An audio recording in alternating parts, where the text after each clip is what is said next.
his story, I guess. All right, Slim Reaper going with Embiid. Jay, well, are you buying Katie's explanation?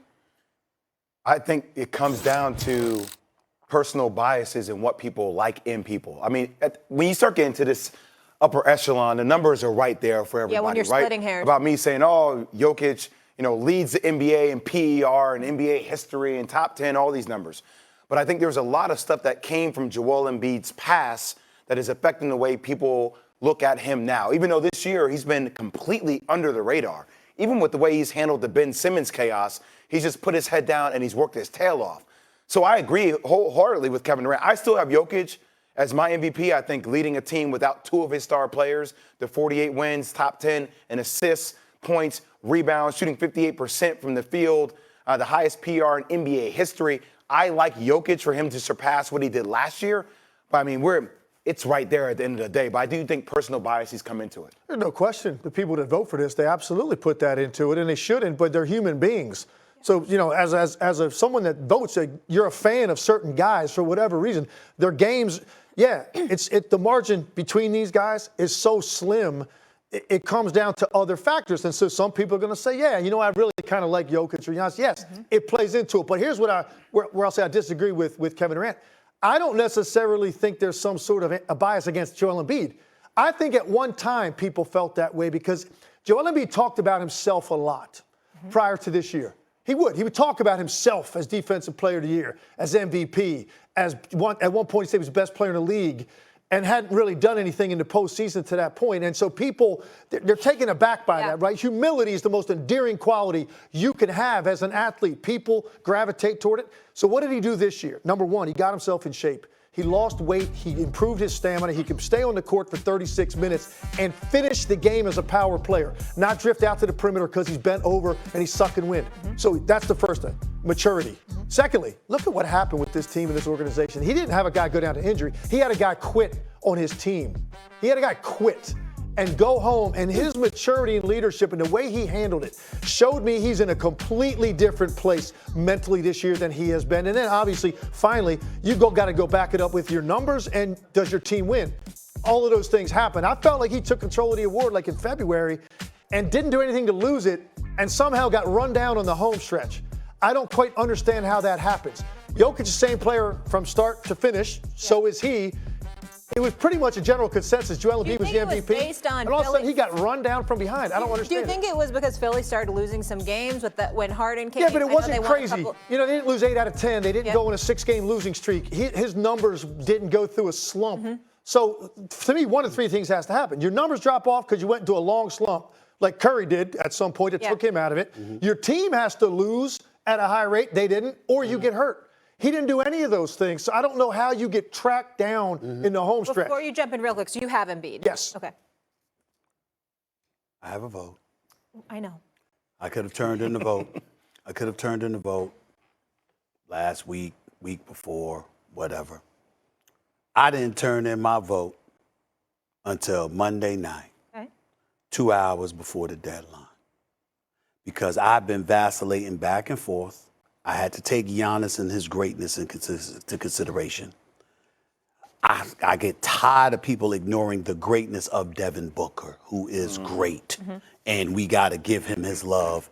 Jokic, I went on Denver morning radio with my brother Mark Schlereth that used to be here. I love that brother. He does morning radio, former Denver Bronco doing radio in Denver, and I had to explain to them, like, what problems Jokic causes me, because without Porter Jr., without Jamal Murray, who I love because he shows up in big games, Jokic, with what he does, this brother is a big tub of lard, can't jump on the curb to save his life, and nobody can stop him. Nobody can stop him. There's nothing you can do with him. It's unbelievable to me. Just tapping balls to himself for rebounds. It's like it's unbelievable. You just watch him like they can't stop him. And in the end, I had to give my vote to Joel Embiid. I go to the last. I understood that there was a slight hiccup once James Harden arrived. So I paid attention to that, right? And in those first few games James Harden arrived, he still had 34, 37, 27, 2 22-point games, right? Last 15 games or so, 43, 27, 35, 34, 35, 32. Had a 21-point game, right? 30, 27, 37, 29, 37, 29, 44, 45, 30, 41. This is what Joel Embiid is doing, right? Sixers, limited bench, top 10 defense. We know Jokic don't play defense like Joel Embiid. We know that. I had to take that into consideration. And then you know what I had to do? I had to take into you know who convinced me? Are you ready for this? Zoolander. What? That's who convinced me. You want me to tell you who I can't Zoolander wait to hear this. is? Right? The male model. Oh, Is that Blue Steel or is that Magnum? Remember Zoolander with Ben Stiller? yeah. Hilarious, right? Why did I say Zoolander? Male model. Why is a male model relevant to this conversation? Ben Simmons. You see the green outfit last night? it was lamb. You see the ice? You understand? Looking like a male model. Good looking dude, obviously. You know what I'm saying? I mean, but that's who the hell Joel Embiid had to deal with. You quit on the team. You understand? Say, had mental issues. All right. You're there, but you're not there. You don't want to play. All right. Joel Embiid had to deal with that all year long. Not a dude that was injured, a dude that quit. By the way, a dude that purportedly quit because of you, meaning Joel Embiid. Remember what the reports were saying? He really didn't get along with Joel Embiid. You know what I'm saying? Felt like he should have been a man, felt like he was second fiddle, didn't appreciate the status that Joel Embiid had compared to him. This is all they were saying, all right? So the male model, what happened? I don't want to play. You understand? Mental health issues and all that stuff. I say that, not diminishing mental health because we understand how important that is. But damn it, we didn't believe you when it came to the mental health issues. You weren't mentally disabled or lacking mental health to avoid you buying the house. You weren't mentally disabled enough to prevent you from filing a grievance for $20 million to get your mother. You seem very lucid and cogent and on point when it comes to trying to get your damn money. And then on top of it all, you get to Brooklyn.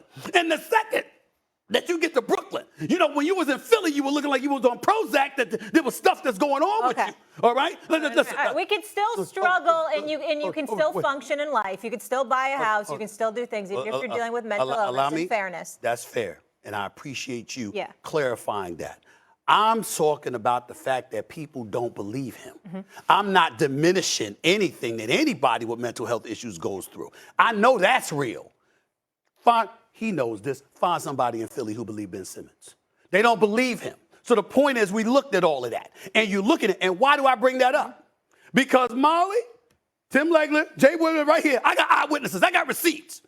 The second he got to Brooklyn, did you see that man? What up, y'all? You know, I mean, happy, smiling. All right. And then, you know what? He's sitting there and high-fiving everybody, jumping on the bench is cool. Suddenly, there's a back injury. yeah. Yeah. All I'm saying is, but you know what? It ain't hard getting getting your drip game going. Ain't hard having the outfits on. Ain't hard looking better than most male models. And that's what fresh. That's what it comes down to. So I'm just saying, Joel Embiid had to deal with all that, and he averaged 30 and 11 on 49% shooting from the field. Yeah. And he is clearly elite. There is nothing but greatness shining from Joel Embiid. I hope Ben Simmons plays because contrary to what people think, I would guarantee y'all if Ben Simmons could give me a solid 25 minutes, similar to what he would do in Philly, shooting woes and all, I would guarantee you Brooklyn going to the finals. That's how great I think Ben Simmons is outside of shooting the basketball. But I had to give it to Joel Embiid. He's the league MVP. He did have to deal with a lot. The scoring leader, and Jokic has the highest PR in a season in NBA history. We will leave it there. You two sticking around here with us. Playoff Harden has lacked the luster of regular season Harden, but even after that blockbuster trade, he's not feeling the pressure.